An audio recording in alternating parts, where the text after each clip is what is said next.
Hi hello welcome back to our channel. എന്തൊക്കെയുണ്ട് വിശേഷം? എല്ലാവരും സുഖമായിട്ടിരിക്കുന്നു. നമ്മുടെ ഇന്നത്തെ വീഡിയോ എന്താണെന്ന് തമ്മിൽ കണ്ടപ്പോൾ എല്ലാവർക്കും മനസ്സിലായിട്ടുണ്ടാവും അല്ലേ? അതെ, ഇന്ന് എൻ്റെ ഡെലിവറി വ്ളോഗാണ് ഞാൻ ചെയ്യുന്നത്. ഞാൻ ഈ ഒരു വ്ളോഗ് എടുക്കണം എന്ന് പ്രതീക്ഷയുണ്ടായിരുന്നു, എടുക്കണം എന്ന് ആഗ്രഹം ഉണ്ടായിരുന്നു. പക്ഷേ എനിക്ക് എടുക്കാൻ പറ്റുന്ന ഒട്ടും ഞാൻ പ്രതീക്ഷയുണ്ടായിരുന്നു കേട്ടോ. കാരണം അവസാന നിമിഷം അത്രയും കോംപ്ലിക്കേഷൻസിലൂടെ കടന്നു പോയൊരു ഡെലിവറി ആയിരുന്നു എൻ്റേത്. ഞാൻ 9th മന്തിൻ്റെ സ്കാനിങ് ചെയ്യാൻ വേണ്ടി ഹോസ്പിറ്റലിൽ പോയതാണ് കേട്ടോ. അപ്പോഴാണ് സ്കാനിങ് റിപ്പോർട്ട് കിട്ടിയപ്പോൾ ഡോക്ടർ പറഞ്ഞത് കോംപ്ലിക്കേഷൻസ് ആണ്, എന്തായിട്ടും ഇന്ന് തന്നെ അഡ്മിറ്റ് ആവണം, നാളെ തന്നെ നമുക്ക് ഡെലിവറി ചെയ്യണം എന്ന് പറഞ്ഞിട്ടോ. അപ്പം ഞാൻ എന്തോ എൻ്റെ മനസ്സിൽ തോന്നിയിട്ടുണ്ടായിരുന്നു. അപ്പോൾ ഞാൻ എല്ലാ സാധനങ്ങളൊക്കെ ആദ്യമേ പാക്ക് ചെയ്ത് വണ്ടിയിൽ എടുത്ത് വെച്ചിട്ടുണ്ടായിരുന്നു കേട്ടോ, നമ്മൾ പോരുന്നതിന് മുന്നേ. അപ്പോൾ ഞാൻ എന്താ ഇപ്പം ലേബർ റൂമിലേക്ക് പോവുകയാണ്. എനിക്ക് ഭയങ്കര കോംപ്ലിക്കേഷൻസൊക്കെ ആയിപ്പോയി കേട്ടോ. നോർമലായിരുന്നു എൻ്റെ ആദ്യത്തെ ഡെലിവറി. രണ്ടാമത്തും അത് ആവണമെന്ന് പ്രാർത്ഥിച്ച് അതന്നെ ആവണമെന്ന് പ്രാർത്ഥിച്ചായിരുന്നു പോയത്. പക്ഷേ നമുക്ക് സി സെക്ഷൻ ചെയ്യേണ്ടി വരുന്ന അവസാന നിമിഷം. കാരണം ബേബി കുറച്ചൊരു കോംപ്ലിക്കേഷൻസിലേക്ക് പോയി. അതുകൊണ്ട് സി സെക്ഷൻ ആട്ടോ. അപ്പോൾ ചാരൂട്ടീനെ വിട്ട് നിൽക്കുമായിരുന്നു എൻ്റെ ഏറ്റവും വലിയൊരു വിഷമം. അപ്പം ഞാൻ അവളോട് പറയായിരുന്നു, അമ്മ പോയി വരുമ്പോഴത്തേക്ക് വാവ എഴുന്നേൽക്കുമ്പോഴത്തേക്ക് അമ്മ വേഗം പോയിട്ട് വരാം, വാവയായിട്ട് വരാമെന്നൊക്കെ പറഞ്ഞിരുന്നു. ഞാൻ പിന്നെ തിരിഞ്ഞു നോക്കിയില്ല, ഞാൻ വേഗം ലേബർ റൂമിലേക്ക് കയറി കേട്ടോ. അന്ന് നമുക്ക് പെയിനിന് മരുന്ന് തന്നു. പക്ഷെ അന്ന് ഡെലിവറി ഉണ്ടായില്ല കേട്ടോ. പിറ്റേ ദിവസം നമുക്ക് ഡെലിവറി നടന്നത്. അതും സി സെക്ഷനായിരുന്നു, എമർജൻസി സി സെക്ഷനായിരുന്നു. നല്ല രീതിയിൽ കോംപ്ലിക്കേഷൻസും കാര്യങ്ങളൊക്കെ വന്നു. ബേബി NICUവിലായിരുന്നു കേട്ടോ.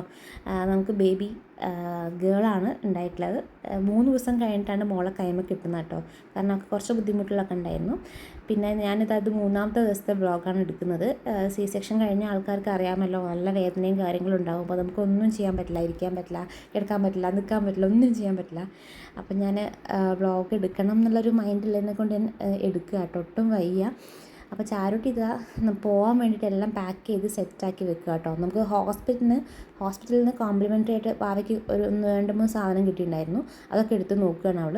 അപ്പോൾ ഞാൻ ഡെലിവറി കഴിഞ്ഞപ്പോൾ ഞാൻ ജസ്റ്റ് ഒന്ന് എൻ്റെ ഫേസൊക്കെ നോക്കി കേട്ടോ, എന്തെങ്കിലും മാറ്റമൊക്കെ ഉണ്ടോയെന്ന്. പക്ഷെ നല്ല മാറ്റം എനിക്കെന്നെ തോന്നി. നല്ലോണം തടിച്ച ഫേസ് ഒരു ദിവസം കൊണ്ട്, കാരണം നീര് വന്നിട്ട് തടിച്ചു കേട്ടോ ഫേസ്. അപ്പോൾ ചാരിറ്റി ഇതൊക്കെ എടുത്ത് വെക്കുകയാണ്. ബേബീനെ വെയിറ്റിങ്ങിൽ നിൽക്കുക കേട്ടോ. കാരണം ബേബി NICUവിൽ പാല് കൊടുക്കാൻ വേണ്ടി മാത്രം ഇങ്ങോട്ടേക്ക് വരും. പിന്നെ അപ്പം തന്നെ അവർ കൊണ്ടുപോവുകയും ചെയ്യും കേട്ടോ. അപ്പം ബേബി ഗേളാണ്. ഭയങ്കര സന്തോഷമുണ്ട്.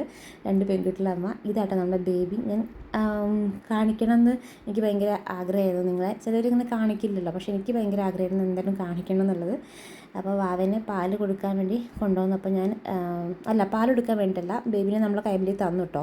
പിന്നെ ഞാൻ ഡ്രസ്സൊക്കെ ഒന്ന് മാറ്റിച്ചു, നനച്ച് തുടച്ചാൽ മതി എന്ന് പറഞ്ഞിട്ടുണ്ടായിരുന്നു. ഡ്രസ്സൊക്കെ മാറ്റിച്ചു കുറച്ച് നേരം ഇങ്ങനെ കിടത്തിയ കേട്ടോ, പാല് കൊടുത്തിട്ട്. അപ്പോൾ അതന്ന് നമ്മൾ ഡിസ്ചാർജ് ആവാണ്, എല്ലാ പാക്കിങ്ങും കാര്യങ്ങളും നടക്കുന്നുണ്ട്.